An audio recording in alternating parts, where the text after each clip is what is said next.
कैसे हो दोस्तों।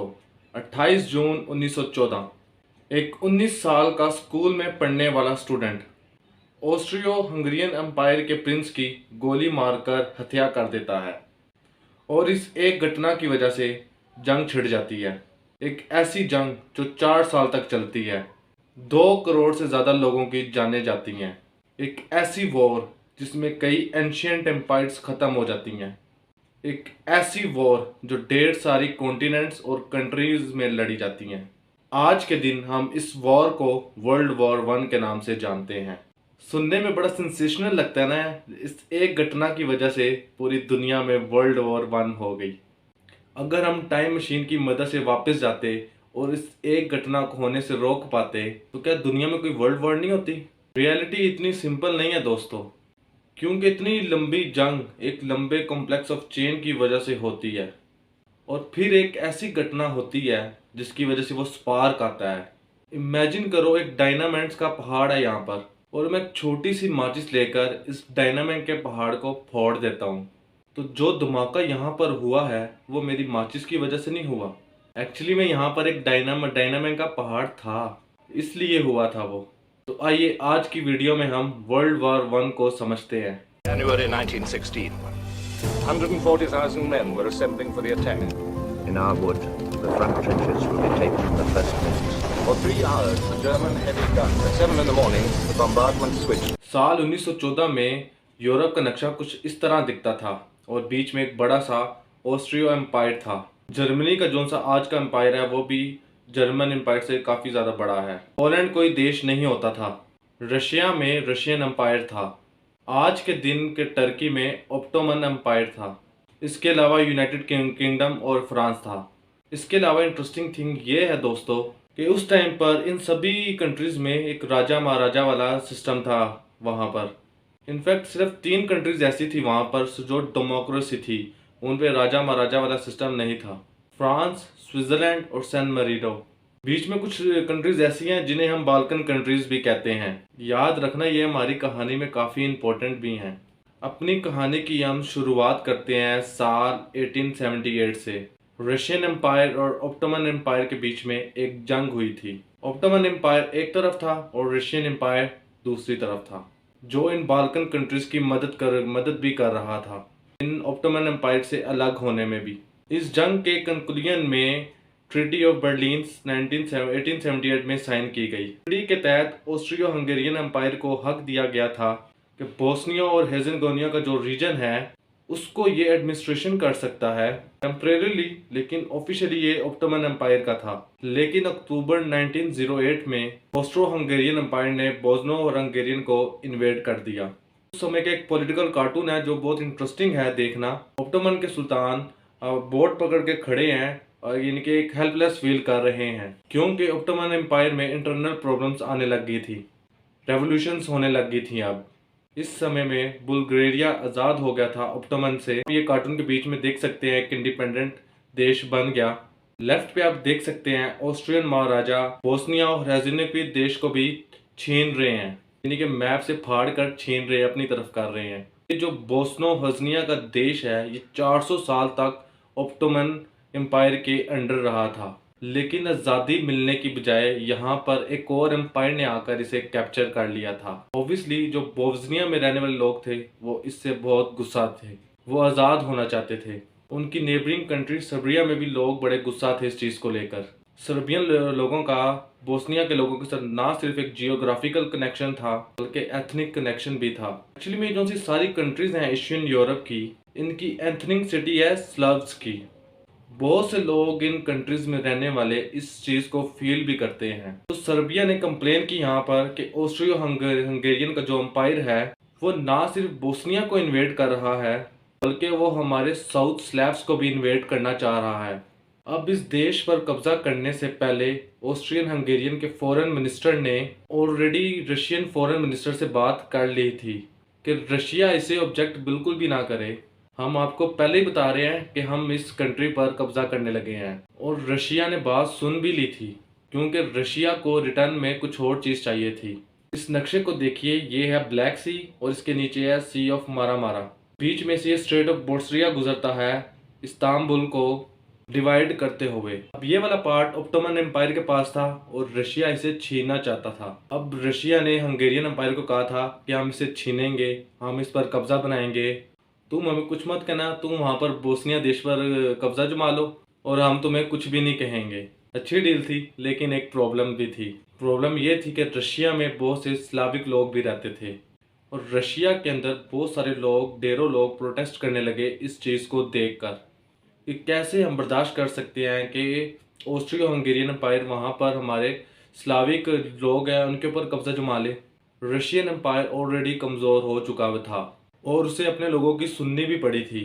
उस एग्रीमेंट के बावजूद भी रशियन फॉरेन मिनिस्टर ने हंगेरियन को सपोर्ट करना शुरू कर दिया था। साल था 1909। अब ऑस्ट्रो हंगेरियन एम्पायर जर्मनी की तरफ देखता है और पूछता है, अगर हमने अब सर्बिया देश पर कब्जा जमा लिया और रशिया बीच में टांग अड़ाने आया, क्या तुम हमारी मदद करोगे? जर्मनी कहता है, क्यों नहीं भाई, हम तो बड़े पुराने दोस्त हैं, बिल्कुल मदद करेंगे। और दूसरी तरफ रशिया फ्रांस से पूछता है, देखो ऑस्ट्रियो हंगेरियन एम्पायर ने पहले बोस्निया पर कब्जा कर लिया और सर्बिया ने जब ऑब्जेक्ट किया उस चीज़ को लेकर, अभी ऑस्ट्रो हंगेरियन एम्पायर और जर्मनी साथ में मिलकर बात कर रहे हैं सर्बिया को कब्जा करने के लिए। ऐसा करते हैं, अब हम साथ में मिलकर उन दोनों के अगेंस्ट फाइट करते हैं। लेकिन फ्रांस बोलता है कि भाई मुझे क्या लेना देना बोस्निया से, वहाँ जो भी होता होने दो, मुझे इसमें इंटरफेयर नहीं करना। तो फ्रांस फिर जो साइड पर हो जाता है तो रशिया फिर चुप होकर बैठ जाता है और उसको फिर ये एक्सेप्ट करना भी पड़ जाता है। तो अभी के लिए कोई भी जो एक जंग का खतरा था, एक वर्ल्ड वॉर का खतरा था, वो फिलहाल थम जाता है। लेकिन उसके बाद आता है फिर असैसिनेशन। असल में बात क्या है कि बोस्निया के जिन लोगों पर कब्जा किया गया है, तो बोस्निया के लोग तो चुप नहीं बैठेंगे। बोस्निया के लोग तो अपनी आज़ादी चाहते हैं। एक नई रेवोल्यूशन मूवमेंट की स्टार्ट होती है जिसे कहा जाता है यंग बोस्निया। ये एक स्टूडेंट रेवोल्यूशनरी ग्रुप है। इनका पर्पस था आज़ाद देश बनाना। इनफैक्ट इनका पर्पस ना सिर्फ बोस्निया और हेर्ज़ेगोविना देश को आज़ाद करवाना था, बल्कि सर्बिया के साथ यूनाइट करना भी था। ये चाहते थे कि ये एक देश ऐसा बनाया, यूगोस्लाविया। 28 जून 1914 को ऑस्ट्रिया हंगेरी के जो प्रिंस हैं फर्डिनांड, वो अपनी वाइफ सोफिया के साथ बोस्निया की एनेक्स टेरिटरी में सफ़र करने जा रहे होते हैं। 6 बोस्नियन रेवोल्यूशनरी ने प्लान किया कि वो इन्हें मारेंगे। सुबह के करीब 10 बजे एक रेवोल्यूशनरी जिसका नाम था कैब्रिनोविकी एक बॉम्ब फेंकते हैं फर्डिनांड की गाड़ी के पास। लेकिन ये बॉम्ब गाड़ी से टकरा कर साइड वाली सड़क पर जाके गिर जाता है और फर्डिनांड बचकर भाग निकलते हैं। जिस मीटिंग के लिए जा रहे होते हैं उसको कैंसिल कर देते हैं और बोस्निया मेयर को कहते हैं कि भाई हम आपके कंट्री में से शहर में विज़िट करने आए और आपने हमारा स्वागत, हमारा वेलकम एक बम से किया। प्रोग्राम कैंसिल करके ये हॉस्पिटल जाने की सोचते हैं, जो लोग उस बम ब्लास्ट में इंजर्ड हुए हैं उनसे मिल सकें क्या। हॉस्पिटल के रास्ते में इनकी गाड़ी एक गलती से गलत टर्न ले लेती है। जब ये गाड़ी वापस मोड़ने लगते हैं सही जाने के लिए, तो तब ये रियलाइज़ करते हैं कि रेवोल्यूशनरी के सिर्फ 5 मीटर की दूरी पर आ गए हैं। एक 19 साल स्कूल का स्टूडेंट, जिसके बारे में मैंने शुरू में बात की थी कि 19 साल स्टूडेंट ने गोली चलाई थी, तो ये गोली चला देता है फर्डिनांड उनकी वाइफ सोफी के ऊपर, हत्या कर देता है ऑस्ट्रियो हंगेरियन एम्पायर के प्रिंस की। स्टूडेंट को इमिडिएटली अरेस्ट कर लिया जाता है, लेकिन इसकी एज 20 साल से सिर्फ 2 महीने कम होती है। तो वहाँ के कानून के लॉ के मुताबिक उनके हिसाब से फांसी नहीं दी जा सकती, इसलिए 20 साल की जेल दी जाती है उसको इस असैसिनेशन की। ट्रायल के दौरान ये कहते हैं कि मैं एक यूगोस्लाव का नेशनलिस्ट हूँ और मेरा मकसद है सारे यूगोस्लाव्स को इकट्ठा करना, यूनाइट करना। मुझे फ़र्क नहीं पड़ता यूगोस्लाव किस स्टेट का हिस्सा बनेगा, लेकिन अभी के लिए मैं चाहता हूँ कि ऑस्ट्रियो से हमें आज़ादी मिले। ऑस्ट्रियो हंगेरियन एम्पायर का महाराजा इस असैसिनेशन को देखकर आग बगोला हो जाता है। गुस्से में आकर जंग छेड़ देता है सर्बिया के खिलाफ। और रशिया देखता है कि अब सर्बिया देश पर कब्जा करने की कोशिश की जा रही है। रशिया पहुंचता है सर्बिया को बचाने। जर्मनी देखता है कि रशिया अब ऑस्ट्रो हंगेरियन की एम्पायर के खिलाफ जा रहा है, तो जर्मनी पहुंचता है ऑस्ट्रो हंगेरियन एम्पायर को बचाने। इस दफ़ा फ्रांस भी पीछे नहीं रहता और फ्रांस भी पहुंच जाता है रशिया और सर्बिया की सपोर्ट में। यहाँ पर एक बड़ी इंटरेस्टिंग चीज़ बन गई है जिसे चेन ऑफ फ्रेंडशिप कहा जाता है। बड़ा ही इंटरेस्टिंग ये कार्टून है जिसे इस वक्त की सिचुएशन के हिसाब से क्रिएट करके बनाया गया था।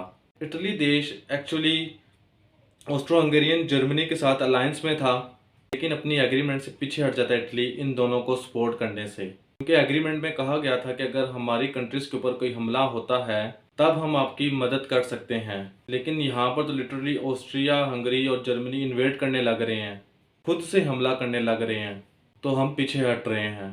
क्योंकि ओटोमन एम्पायर की दुश्मनी थी रशिया के साथ, तो ओटोमन एम्पायर पहुंच जाता है ऑस्ट्रो हंगेरियन एम्पायर की सपोर्ट में।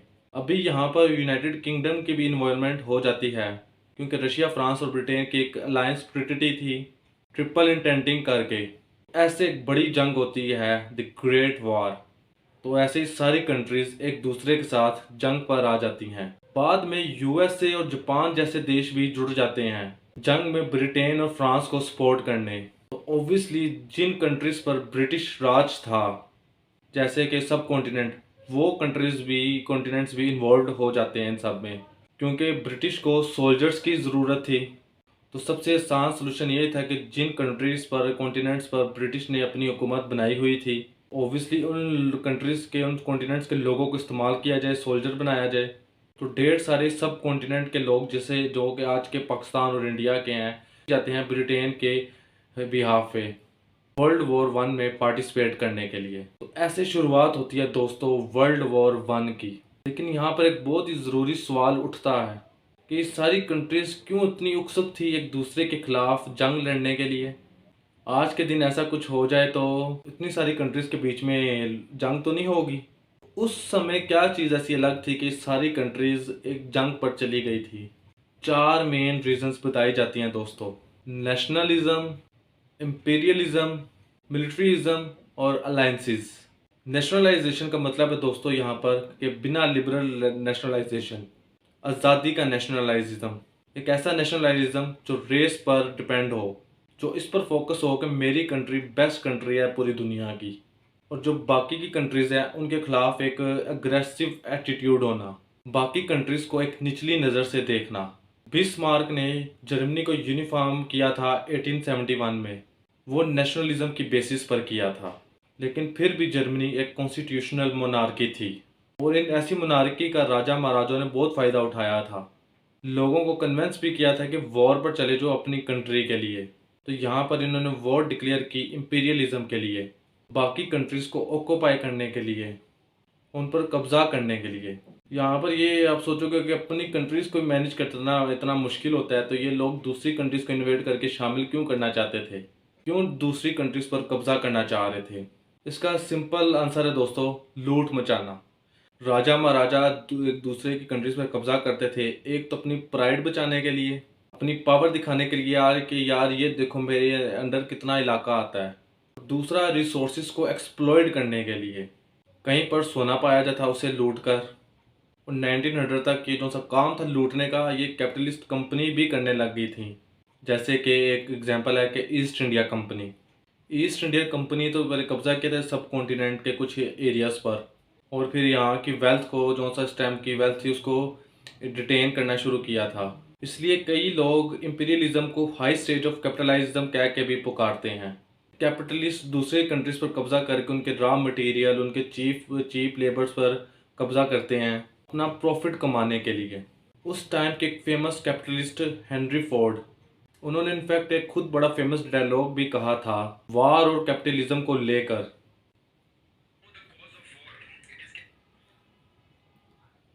Do you know the cause of war?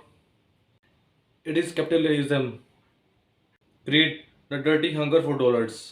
Take away the capitalist and you will sweep war from earth. वैसे वर्ल्ड वॉर के बताने के लिए और भी बहुत सारी इंटरेस्टिंग इन्फॉर्मेशन है, लेकिन आज की वीडियो में हम इतने करेंगे। बाकी की हम इन्फॉर्मेशन अगली वीडियोस में करेंगे। तो आज की वीडियो में इतना ही। उम्मीद करता हूँ आपको ये इन्फॉर्मेशन अच्छी लगी होगी, पसंद आई होगी। पसंद आई है चैनल को सब्सक्राइब कर दीजिएगा और वीडियो को भी लाइक लाजमी कर दीजिएगा। मुझे इजाज़त दीजिए, अगली वीडियो में दोबारा मुलाकात होगी। अपना बहुत सारा ख्याल रखिएगा। Peace out.